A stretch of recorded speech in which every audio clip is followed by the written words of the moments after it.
दादा, आणखी एक महत्त्वाचा प्रश्न असा, की जसं की आपण म्हणतो 10वी नंतर मुलांचं एक आयुष्याचा एक टर्निंग पॉइंट असतो. मग 10वी नंतर 11वी, 12वी, नीट, जे-डबल-ई, सी-ई-टी याबद्दल आपलं मत काय?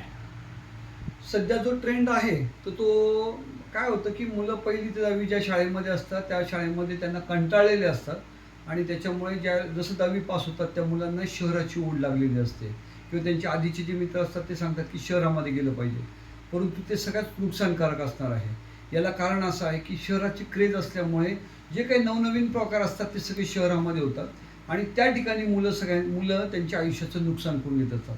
माझं असं वैयक्तिक मत आहे, माझं वैयक्तिक मत म्हणतो की ज्या शाळेमध्ये 1ली ते 10वी झाली त्याच ठिकाणी 11वी 12वी जर झालं तर त्या मुलांना त्या शिक्षणच्या जी सिस्टीम आहे त्याच्याशी ते एकरूप झालेले असतात.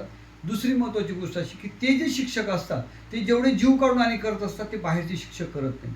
तिसरा जो आताचा सध्याचा ट्रेंड आहे की बाहेर क्लासेस लावायचे आणि कॉलेजला एक्सटर्नल ॲडमिशन घ्यायची, ती सगळ्यात चुकीची पद्धत आहे. तुम्ही जर पाहिलं की यामध्ये काय होतं की क्लासेसवाले यांनी अतिशय बाजारीकरण केलेलं आहे आणि बाजारीकरण केल्यामुळे काय झालेलं आहे की मुलांचं अतोनात नुकसान होते.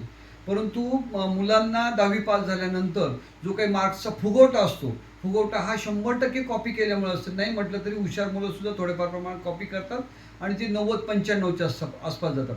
मला असं आठवतं की ज्यावेळेला माझी बॅच पास आऊट झाली होती 12वीची, त्यावेळेला पहिला माझा 75 का 71चा होता आणि आता जर पाहिलं तर 90, 99, 100 मार्क्ससुद्धा कमी पडतात. तर मला असं वाटतं की हा सगळा मार्क्सचा फुगवटा आहे. पालकांनी 100% त्यांच्या आधीच्याच शाळांना जर जॉईंट कॉलेजेस असतील तर त्या कॉलेजला प्रवेश घेतला पाहिजे.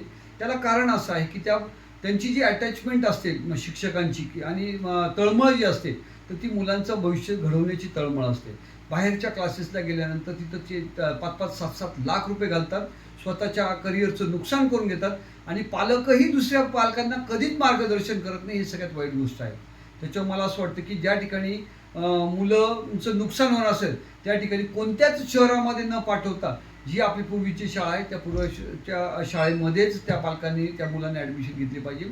आणि आता जो ट्रेंड झालेला आहे की मुलांचं ऐकून आणि मग पालक सगळे वळतात, तर मला असं वाटतं की पालकांचं ऐकून मुलांनी सगळं शिक्षण घेतलं पाहिजे, कारण तेवढी अक्कल त्या मुलांना आलेली नसते. मात्र एकदा 12वी पास झाल्यानंतर ते स्वतःचं नुकसान करून घेतात आणि मग पश्चाताप केल्याशिवाय दुसरं त्यांना काहीही मिळत नाही.